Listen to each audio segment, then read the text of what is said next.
Today we are going to talk about coloring comics, and I've got a few topics that I want to cover with you in more or less detail. First thing is I use flatting brushes to start my coloring process, and I have two that I uploaded and linked to in the Mighty Network under the Procreate and other tech topic that you can download. They were free that I got on the internet. I'll explain what they are and why you might want to use them next. I'm going to show you a little bit about two different styles of coloring comics that are used by different comics artists and illustrators. And then I'm going to show you some different ways to fill shapes with color. And then I'm going to go through something that I made and published, and I'm going to show you how I built up the layers of coloring, what I did for it, step by step. So I'll show you the finished thing with the layers, and then I'll show you how I did and created the layers. So we're going to start with the flatting brushes. So what we're trying to talk about is flat color, anti-aliasing, and the brushes. So in this file, I've got a little drawing with two flatting brushes that I have. One is called the flatting square brush, and one is called the flatting round brush. And they're just lines drawn at different sizes. I use the round one more because I find that for me, the square one goes out of the lines as I'm coloring more often. But I think most comics artists use a square one. And anyway, what makes them special is they have no special things. So I'm going to zoom in here really close, and I'm going to show you. This is the brush I usually use for inking. That's called dry ink. And you can see, even making this small line, how there's not just the color I chose, but all these light color pixels and some even white pixels, where it's shading from the dark red I use to the white of the paper. That is called anti-aliasing. If you ever heard anti-aliasing, it's when one color kind of blends into the next digitally. So you can see the same thing only on the edges of this one. This bottom one, I used the Monoline Brush. You'd think that was just a plain brush that made a solid line or solid block of color. But if you can see, it smooths the edges. The way the brush works, it smooths the edges, and therefore it creates these pixels on the edges when you zoom in that are not the color that you are painting with. The purpose of using a flatting brush is to have every single pixel you paint be the same color. Now, so you can see this one, I used the round flatting brush to draw this close-up. It is not perfect. It's perfect enough for me in my style. If I was a professional colorist for a comics publisher, this would not be acceptable. You need to have every single pixel be the same color. So this flatting square brush, when I zoom way in, you can see every single pixel. There's not one pixel on the edge that is anti-aliased. And anti-aliasing is just the technical term for smoothing. As I zoom in slowly on this, you can probably see that the edge is jaggedy.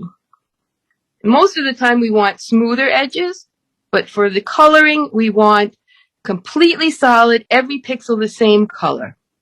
So these are the two brushes that I have. Like I said, I use the round one mostly. I'm not too concerned that occasionally it throws in a light pixel here and there for my purposes. But if you wanted to be more, if you were going to say you were going to get a job flatting comics for someone else, you would definitely want to have this square brush because it's perfect. Okay, so that's what these brushes are. They completely create a totally solid line, block of color with no anti-aliasing or fading out. Okay, so why do we want to use those? Because we want to create flat color, which means no shading.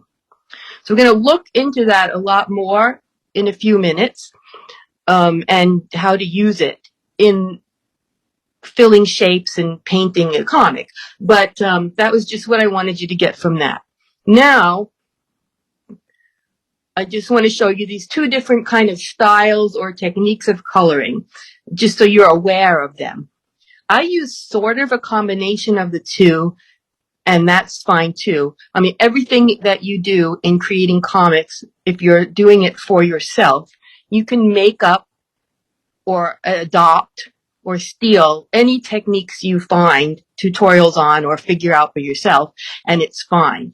The only time you have to use specific techniques is if you get hired by someone else to do something for them. So what's here is the one on the top, each object's on a separate layer.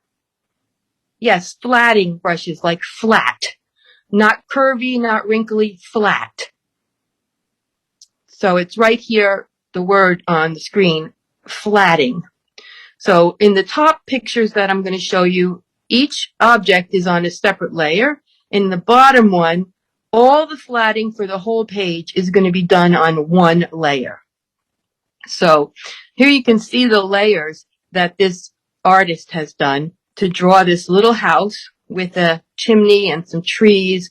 And you can see the trees, part of the house, the roof, the chimney. Here's the windows. Everything is on its own layer.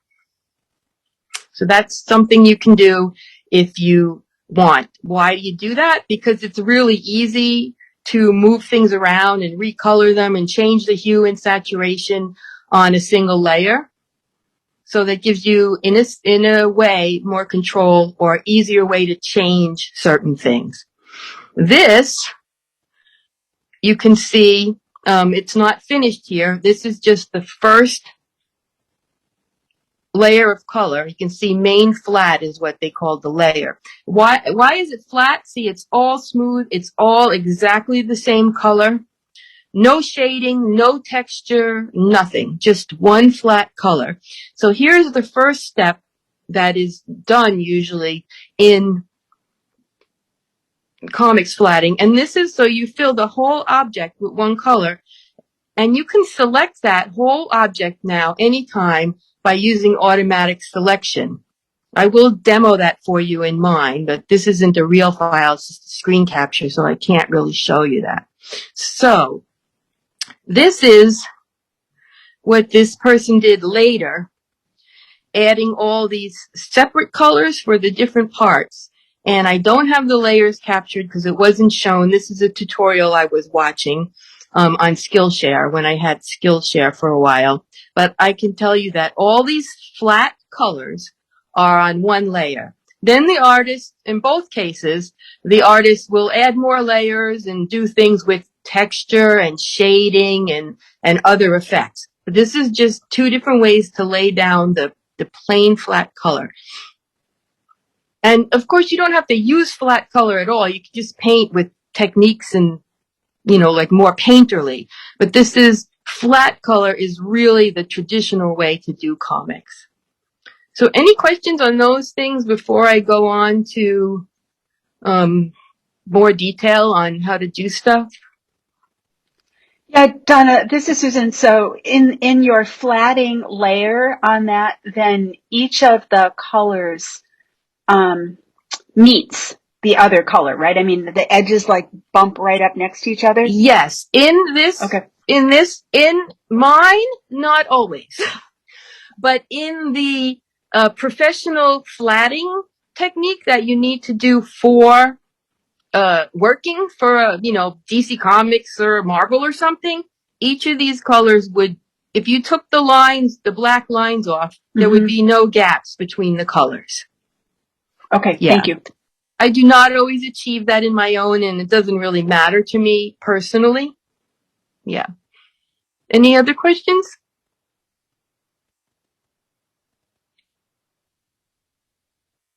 Okay. And if anyone spots questions in chat, feel free to call them out to me because I can't see the chat with my current setup. Sorry. But I don't want to miss any questions in the chat either. Okay, so you have this brush that you can make totally solid or flat color. And flat is kind of used as a synonym for solid in this environment. So what we're going to do is we're going to look at how do we apply the flat color to our ink, to our drawing. And we can do that in three ways. We can fill closed shapes with the autofill. We can paint the shapes with the flatting brush, or we can fill selections. So I will show you a little bit about each of those. So this here is, let's see, a group I created that has two layers in it. One layer has a closed circle, okay? And this layer we want to fill with a solid color. So I'm going to use a green and blue because I used red in the demo and I want to keep it separate. In my thing I originally used red. I want to keep it separate. So I'm going to create a new layer. That's what I'm going to fill. I don't want to fill the color on my ink layer. I want to keep my ink layer separate. So if I have to change anything, it's not, it's not hard to change anything. So the color will be separate. Now, filling, I want to fill the circle, but I want the color to go on a different layer. So what I'm going to do is I'm going to go to the circle layer, and I'm going to click on the left side to bring up the menu, and I'm going to make sure reference is clicked. I clicked reference before, so it was already clicked, but if you had not done that, it wouldn't be checked, so you just click it to check it. So now this layer is what is known as the reference layer. All that means is when I use the selection tool or the paint filling tool, dragging a color, it's going to look at this layer with the line art on it, but it's going to fill the color or make the selection on this layer. So let me just show you. I'm going to drag this over here. It just filled the circle. And you can see the blue circles on a separate layer from the line art. Okay, I'm going to erase that by swiping back and forth with 3 fingers. And I'm going to turn reference off on that layer with the circle and go back to the blue layer. And just to show you what happens, if I don't have that reference layer, it's not going to fill just the circle. It's going to fill the whole page. So by using a reference layer, you can use the paint bucket tool to fill, whoops, my layer's hidden, to fill a closed shape. Now you notice that the circle's a really bold line. It's really a closed shape. So that's the first technique that you can use to fill your shapes. And, you can fill the outside too. So there I filled the inside of the circle. If I go back and pick a different color and drop it on the outside fills separately from the inside. So, and if I had more shapes, I could do each shape one at a time. Okay, so that's one technique. So I'm going to turn that off, turn on this new group. Okay, I do not usually have solid lines. I usually have something like this because that's just the way I draw. I use the dry ink brush, and it has, as you saw, white pixels in it sometimes. I'm also not paying attention to closing things. I also like sometimes, I'm sorry, I don't know what my thing is doing here. Okay, I also like sometimes for, like if I draw like an eye, I like to leave parts of it open like that rather than, making everything a closed shape. And so then I can't, just drop color in there. So what I usually do, this is the way I usually do this, is I don't have to bother about the reference layer or anything because I'm just going to paint it. And I start by painting an outline on the new layer with the color I want to fill. So just to show you here, I'm going to do it in the blue like the other one. I would choose my flatting round brush And then I would kind of see how big it is and make it as big as I want. And then I would just go, and I tend to make short strokes because then if I undo, I don't have to undo the whole thing. If I try to draw this in one big stroke and mess up, if I undo, it does that whole stroke.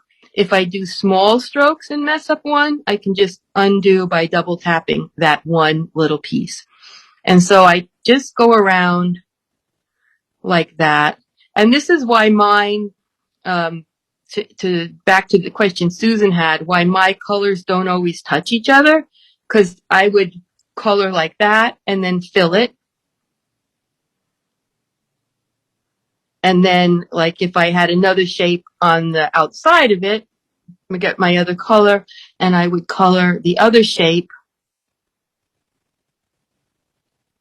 and then fill it. And sometimes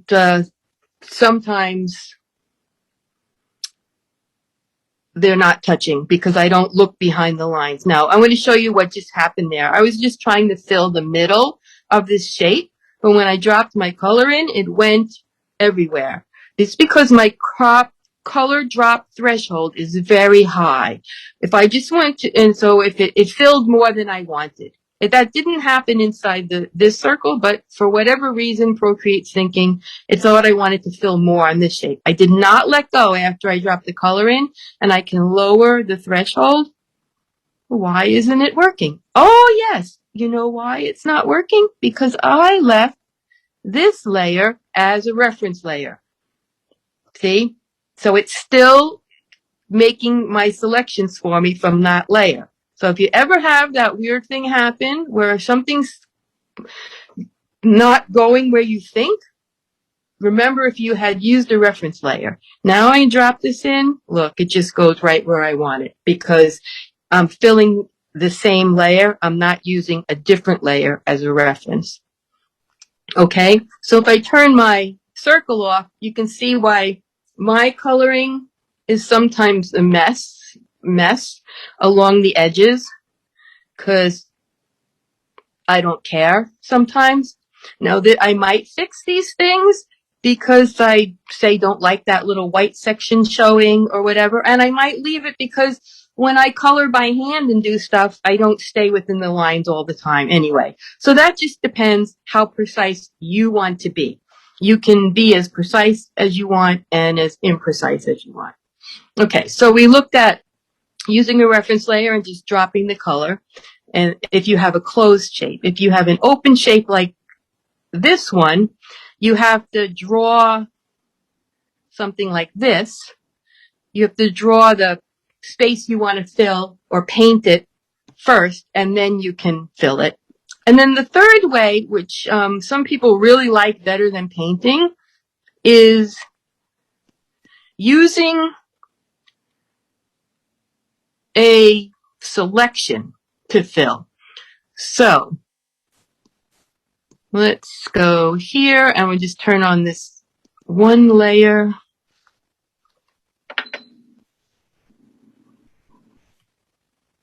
Okay, so we have this one layer turned on. It's my broken circle again. Now, again, I'm going to make a new layer, and instead of coloring, instead of going right for my color and my flatting round brush, I'm going to go up here to the selection tool and click automatic in the bottom menu. So selection tool at the top, and then automatic, no, freehand. Why not automatic? Because the shape's not closed. So I can't just select inside it. It's not closed. It's going to select everything. Okay. Also, I'm painting on a different layer. So I'm going to take the selection tool on freehand, and then I'm going to just go around and draw with the freehand selection tool a selection that goes around my circle. Now you can drag the pen like you're drawing the selection, or you can just tap, go a little further, tap, tap, and it expands the selection. Of course, when you tap, tap, it expands the selection with short, straight lines. when you drag it, it makes the shape, exact shape that you're dragging it to. Whoops, I clicked undo. So then when I get to the part where there's no inking, I have to kind of eyeball the shape I want for that. And go all the way back to the beginning and then tap the dot where you started and it closes that selection. Okay? Now I can just drop my color in and have the full piece filled. Why draw a circle in selection inside of, sorry, that went away. Can someone read that comment to me? Question about why draw a circle selection? From the chat? Sure. Why draw a circle? Why draw the circle in selection inside of, well, I think it's why do you go through the trouble of creating that circle shape rather than just closing the line? Because I don't always want my lines to be closed in my art, in my line art. I like gaps in my inking sometimes. So of course, if you like your lines, if you want to close the circle with the black line, certainly that makes the coloring easier because you can just drop in like we did in this first one because this circle is completely closed. And you know, it doesn't have to be as perfect of a circle of this. It could have been drawn with a different brush. But if it's a completely closed shape, yes, then you can just pick your color. Whoops. You got to go to the layer you want. Pick your color, drop it in. Turn off the selection, drop it in. Come on, where am I? I'm on that layer. I'm going to pick a new color. Aha, I don't have that reference on anymore. References, you have to remember when you're using them, obviously. Okay, there we go. Okay, so having closed shapes, yes, definitely makes it easier. I just don't have closed shapes a lot because of the way I draw, and therefore I use those other options. Mostly I just paint it, but you can use the selection tool. Some people really like to do a lot of work with the selection tool, and other people like to do more work with painting. To me, painting is more like drawing on paper, and the selection tool is more digital, and so I just tend to paint, but there's no real reason to do it one way or the other. Any other questions about that?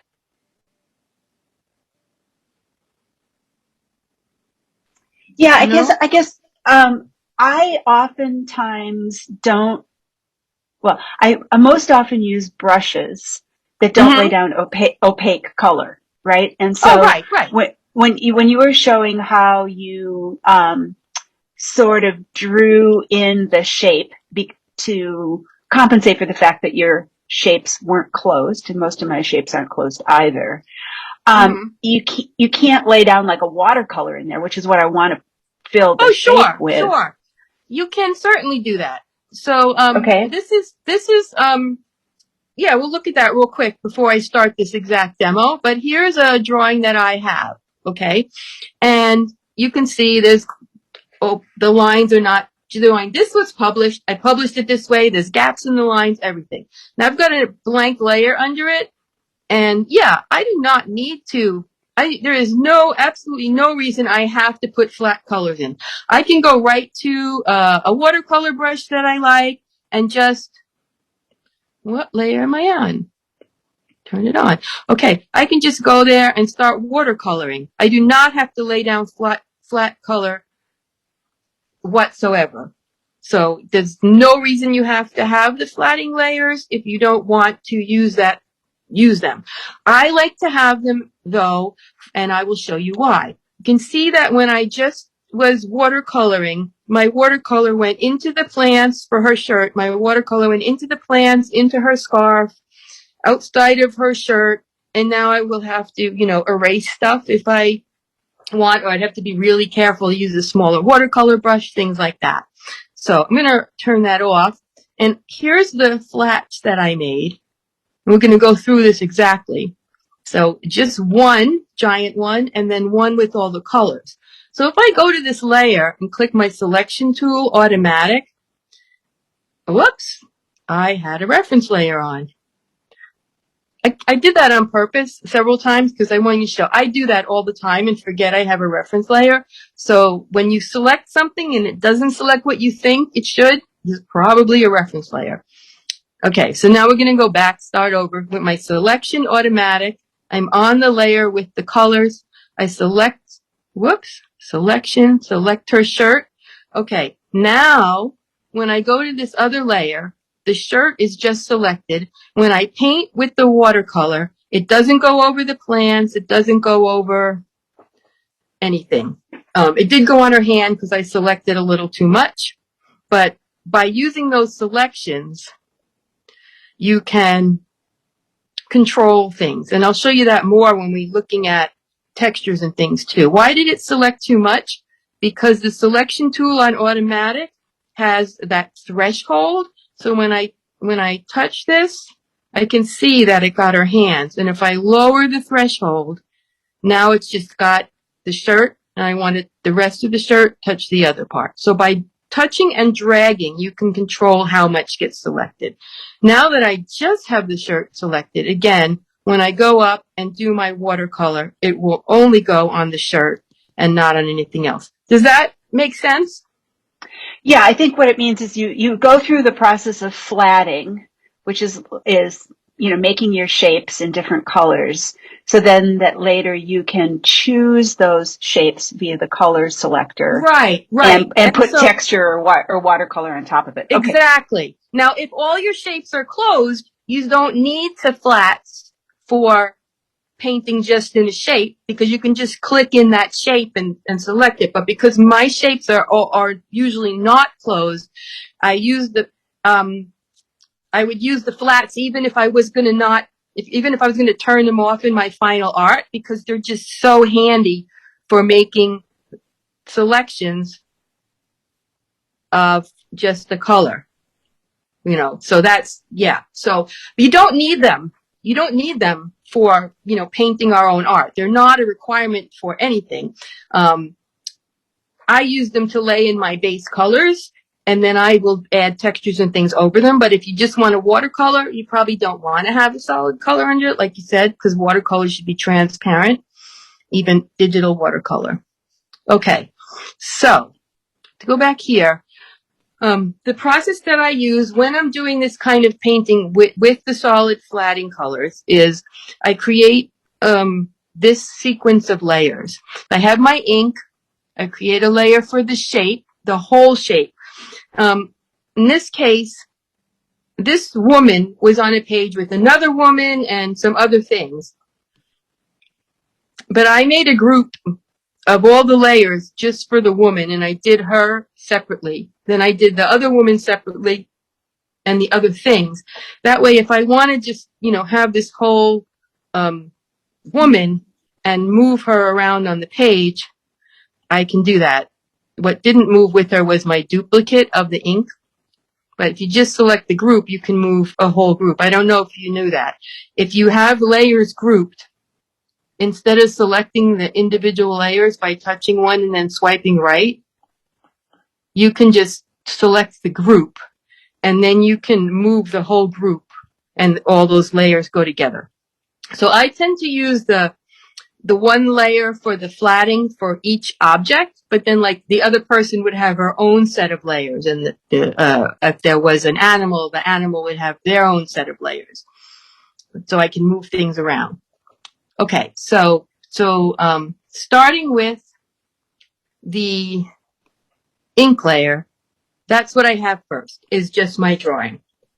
And then to go in order, I would draw the whole shape and fill it in with one color. That way, if I ever want to select this whole shape, I can use that auto select and get the whole shape.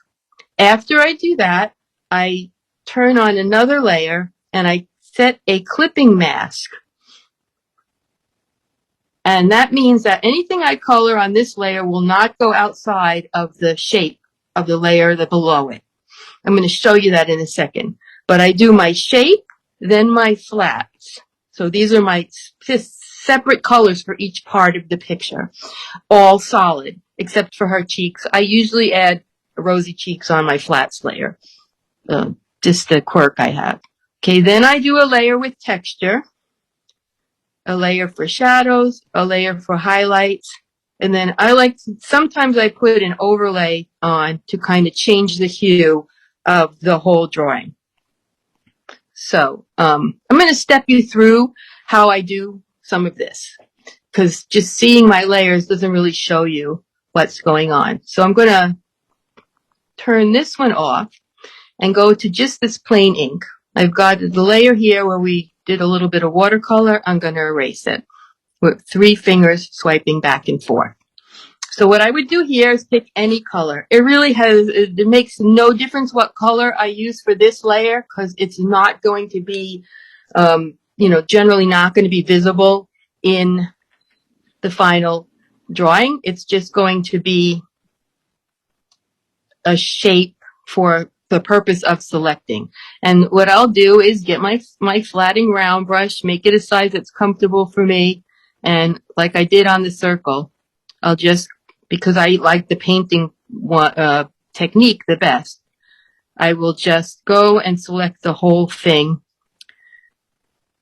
by outlining it with this flatting round brush. And that's going to be covered by the panel edging, so I'm not worried about it. I went a little outside the lines, and normally I just leave that because that's me. If that bothers you, of course, you can take your eraser, set it to the same brush. So I'm using the flatting round brush. If I want to erase with the flatting round brush, I press and hold the eraser. And now my eraser is also set to the flatting round brush. So whatever brush you have selected that you're using, press and hold the eraser, it'll switch to the same brush. Okay, so I just go around the whole shape as neat or sloppy as I want to be, fill it, and now I have that I can use for a selection. Now, if I had a solid line all the way around this, I wouldn't have had to do that. I could have just went on my ink layer with my auto selection tool, clicked in the background, and it would have selected the whole background. I could invert my selection and fill the inside. So let me just show you that for a second, because it's a little bit confusing to understand it without seeing it. I can't show you it with my woman, because my woman does not have a closed shape. But let's say she was a closed shape, and here's her hands. I can't draw fast, can you tell? Here's her hands holding some flowers. So let's say she was a closed shape, and I wanted to fill that shape with a color. I'm on that layer. I put my selection tool on automatic. I click in the background. Now the whole background is selected, but I don't want to fill the background. I want to fill the inside of the shape. So I go down here on the menu for the selection, and there's a little box with 2 triangles, black and white. I click invert. See, now the inside of the shape is selected. And if I make a new layer underneath it, it stays selected till I unselect it. I can pick a color, and I can either drag it in, or I can go here. This is another way to fill a selection or a shape, and I can say fill layer, and it just filled the selection. So if you have closed lines, you don't have to do what I did and draw the thing all around it. You can just use the selection tool to make your shape, basic shape. You guys, does that make sense to everyone? Yep. Okay.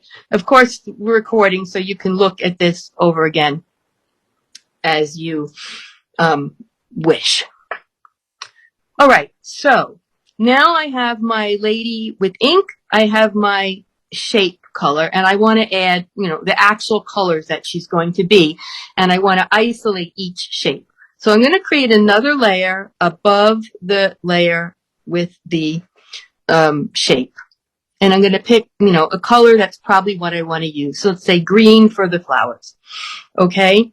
Now, I can just go in and color the flowers green. And I can do that as, I can color them, or I can outline them, or I can, do it in any of the ways we talked about. We can use a selection tool if they're closed shapes. You can set a reference layer and fill them like we did in the earlier part.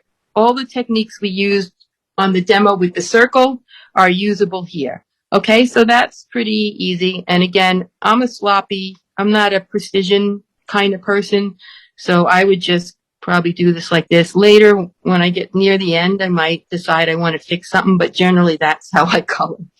Okay, so now let's say we want to color her hands, some kind of skin tone. Whoops! Oh, look, it went out of the shape. We don't want to go out of the shape.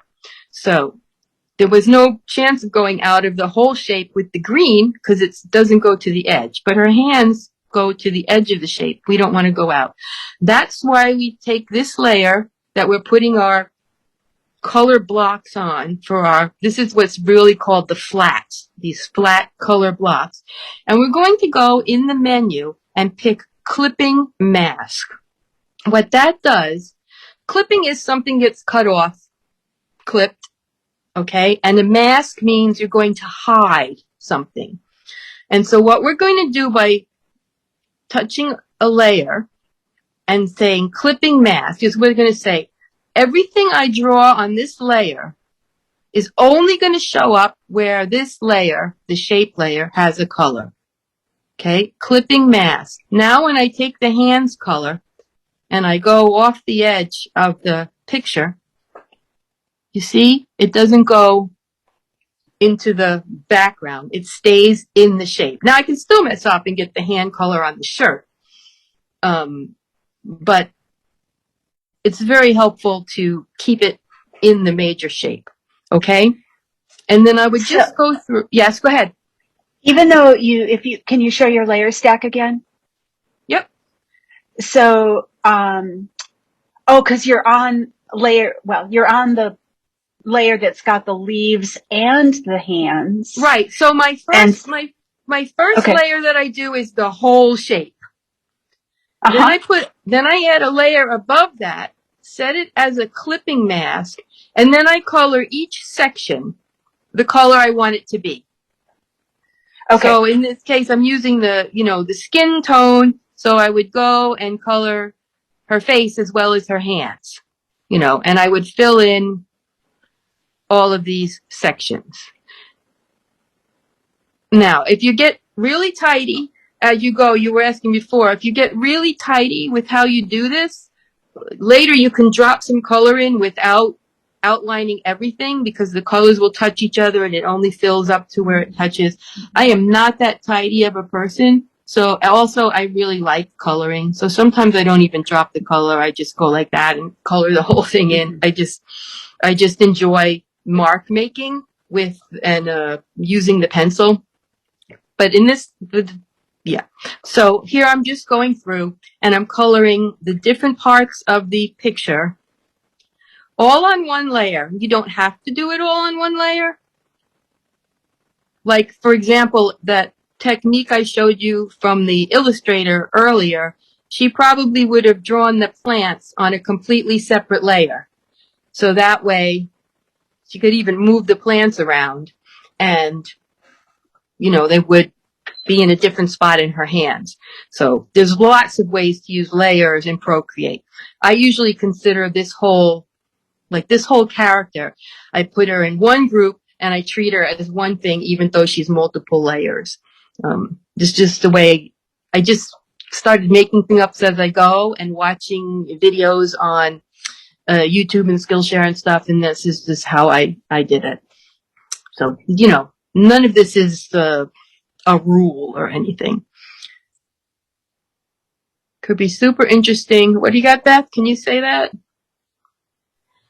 Yeah, I just wanted to type in a quick question because I'm probably going to have to leave a smidgen early. So, Okay. which is, would be interested in knowing who your favorite resources are. You've mentioned a couple times, like the Skillshare classes, like for brushes and papers. You don't have to do it this second, but like before you end, if we wanted to buy a Skillshare, membership for a couple of months or give it a trial run, who would you recommend we check out Okay. to get further info? That's Yeah, all. okay. And Thanks. if I don't do that in the video, I will make a post. I'll Great. Thank probably make you. a post anyway, because then I can put links in and you can click right through to see their classes or the brushes. So I'll make a resource list as a post that I'll put in the Mighty Network, later today with, some of my favorite resources for brushes and papers and things like that. Fantastic. Thanks. No problem. Okay. So just going through, coloring, filling them in. Okay. And why is that? Well, now, I'm going to go back to the one I already finished and, look at what I've done so far. So far, I've just done the whole shape and these colors. Now, if I just want to select her shirt, like I showed you before, or her hat, her headscarf, go to automatic, I can just select one thing. I can just select the plants if I want. And why would I want to do that? I want to add a texture. I want to change the hue and saturation. I want to recolor it without, recolor it with a different brush that adds texture and color at the same time. So, like I could take a lighter green and I could take, this streaky brush. Did I get it?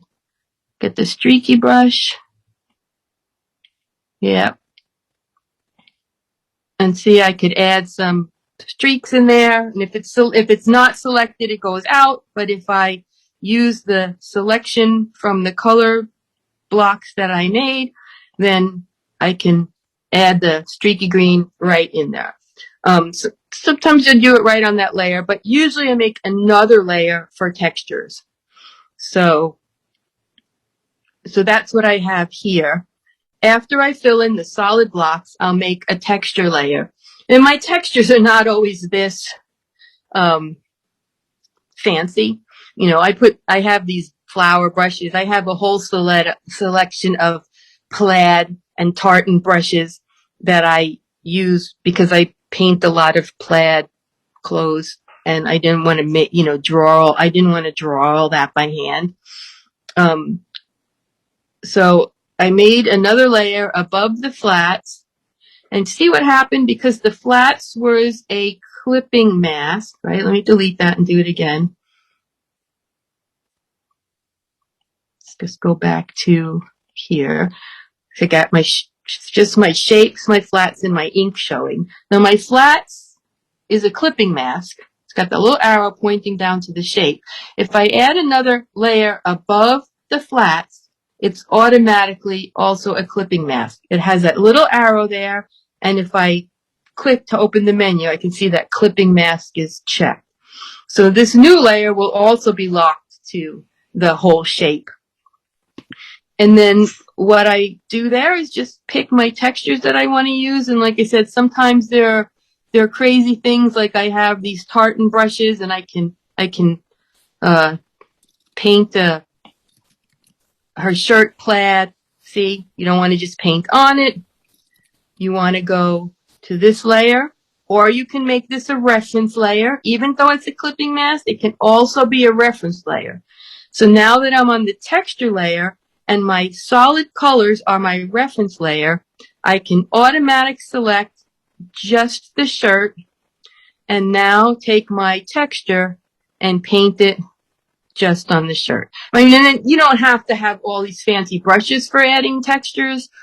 You can use just the different paint brushes that come with Procreate or ones that you find elsewhere. I use this mist brush a lot just for adding a little texture, and a fog brush I got somewhere. I like things that make kind of blotchy textures. Here's a gouache brush I got somewhere, so you can, put textures like that over the solid color. It doesn't have to be like a fabric or, something really specific. But you can just add different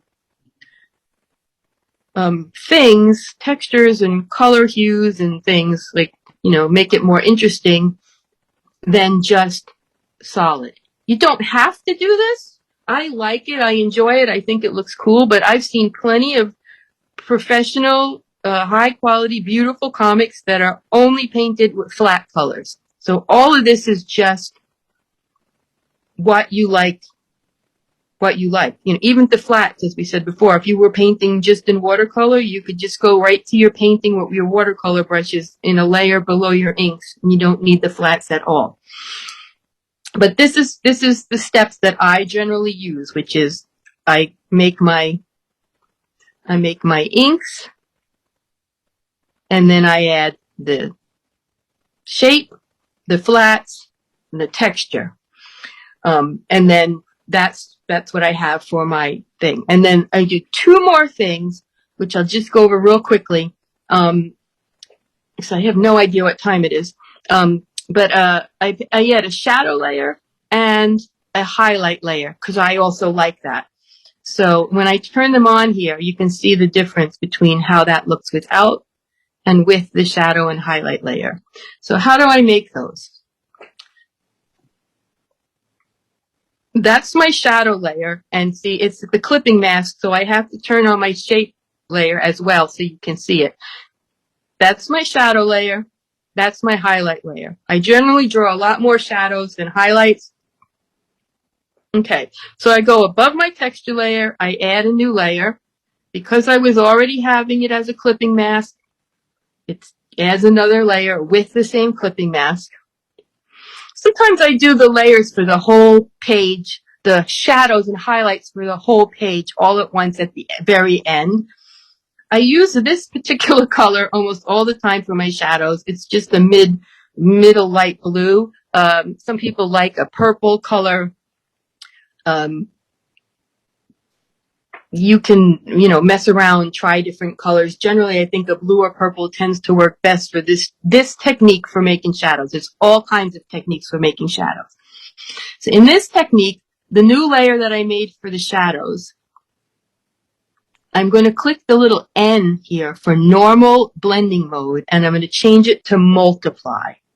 So what multiply does is make everything darker.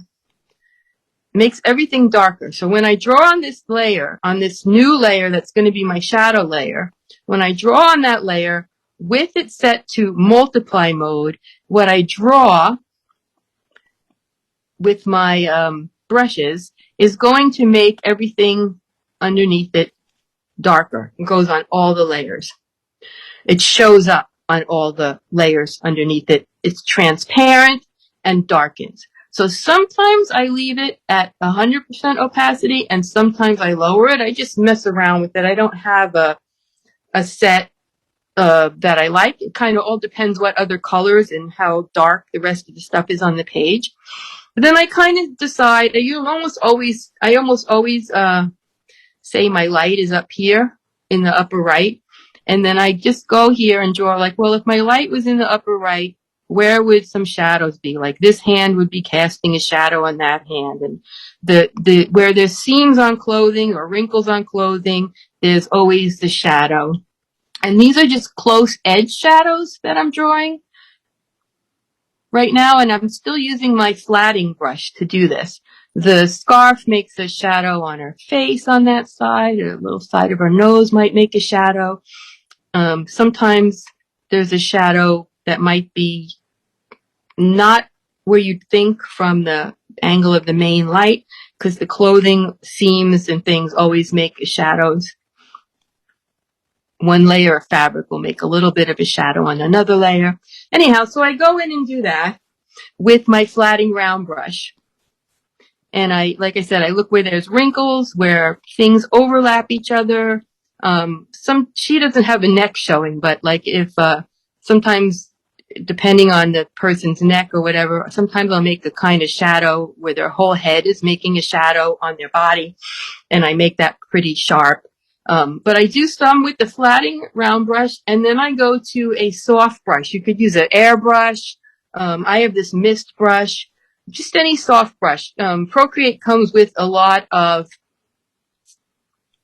airbrushes, so you could try one of those. And if you don't want to use a flatting brush for the sharp shadows, you can use Monoline or the brush you use for inking, whatever you like. I just tend to use the flatting brush. Okay, then I go to, I do two steps. I use the sharp shadows, and then I want soft shadows that I do with this misty brush. And then I kind of just go like on the sides of rounded things, because they usually give them a little 3D shape if they're like a little bit darker on the sides than in the center. So both sides of the arm, maybe both sides of the hand. And I'm not very precise with this. I'm not like an expert at, all this stuff is sometimes called rendering.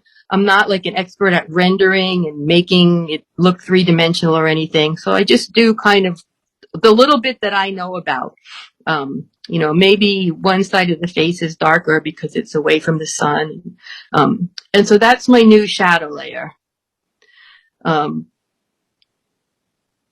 then I set that to multiply. I use a like middle light blue or purple, and I mess around with the transparency to see how dark I want the shadows to be. Okay. And then the last layer I put on for painting on is a highlight layer. So I press plus again, and it comes again as a clipping mask. So it'll keep, as long as you're clicking and adding a layer above one that has a clipping mask, it will still have the clipping mask. So you can see how many layers I've added above this flats one. And they keep getting the clipping mask on. And if you don't want it, of course, you can go in and uncheck it and turn it off. But so my highlight layer, I'm going to choose a different blending mode off also. And I usually use either add or overlay. Lately, I've been using add. Add is a very, very strong blending mode, so I always bump the opacity way down.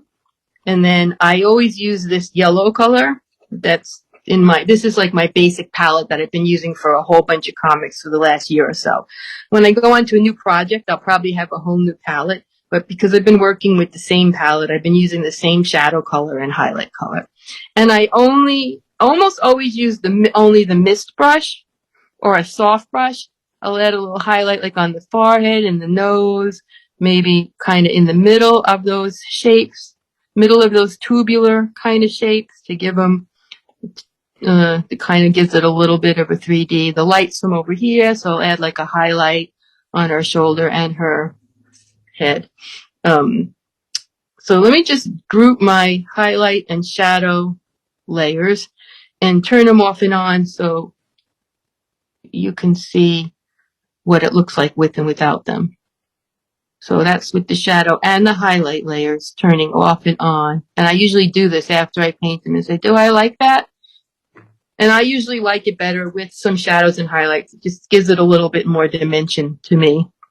And like I said, I'm not very scientific or very specific about this at all.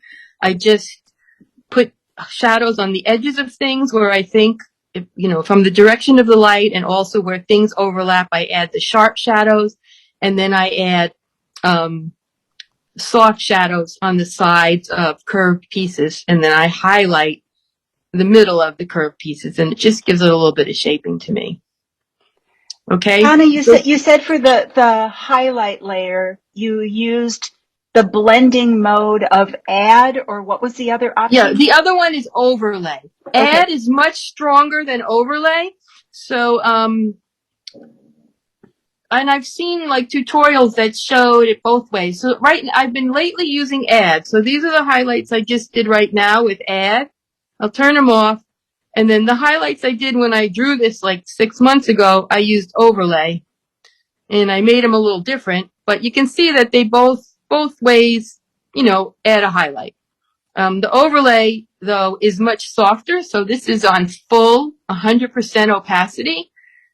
And it's not ridiculous. But if I put the add one to 100% opacity, sometimes it just turns things like, it's just too much. It's, it can be depending what color you have under it, it can turn it almost pure white. So those two are blending modes to play with for lightening things for highlights. And you can mess around with other ones too. You can try soft light or, hard light. You might like something else, but add and overlay are the ones that I use. Add's the one I've been using mostly.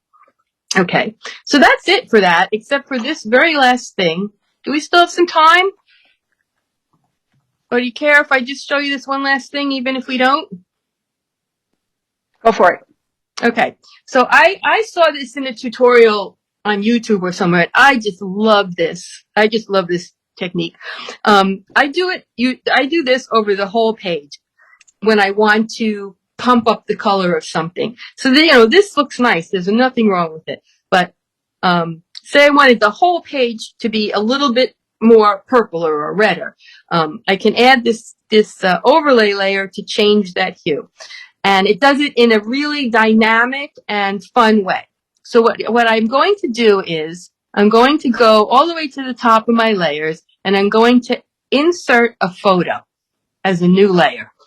Now, I happen to find that I super love doing these overlays with pictures of colored marbles. You can use a picture of anything. You can use a photograph of a field of flowers, anything that has interesting colors in it. I just really enjoy doing it with these marbles.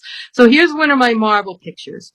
It doesn't fill the whole screen, so I just imported it. I'm going to hit rotate twice, rotate 40 degrees twice, just to make it taller instead of wider. And then I'm going to hit fit to canvas. And then I'm just going to make it bigger so it's covering the whole canvas. You could have just dragged it to be the size. Okay, so now I have this layer of marbles. What am I going to do with that? I'm going to go into Gaussian blur. If you haven't upgraded to 5.2 on Procreate, after you go into your magic wand tool and hit Gaussian blur, you will have to pick layer. But if you have the newest version update that just came out last week, it automatically goes to apply Gaussian blur to the whole layer. So now I'm going to use my pencil to drag back and forth and to blur it. I don't want to blur it too much. Personally, I like when more color dynamics is left in it, but you can blur it, however much you want. You don't want to see what it's a picture of anymore, though, for sure. Okay, so I think for me, that looks interesting. Now I'm going to go over here to that layer, click the N, and change it to overlay mode. Again, I can mess around with the opacity of that. Now, instead of changing my drawing to be kind of purple, it's changed it to a little more orangey, and it pops the colors more. And I just have so much fun with this technique that I do it a lot of times. I use it a lot on my finished pages. I don't do it separately, usually for each item. I usually do that for, like I showed you, I filled the whole screen. Did someone have a question? I saw something pop up. I think things got answered in the chat. The question Allie had asked about what color for highlights, and Beth answered it. Oh yeah. Okay. This was amazing. I mean, I can't tell you how many things I've watched on coloring and clipping masks and all that kind of stuff. And I don't know, I feel like I've got like this black hole for understanding masks in general.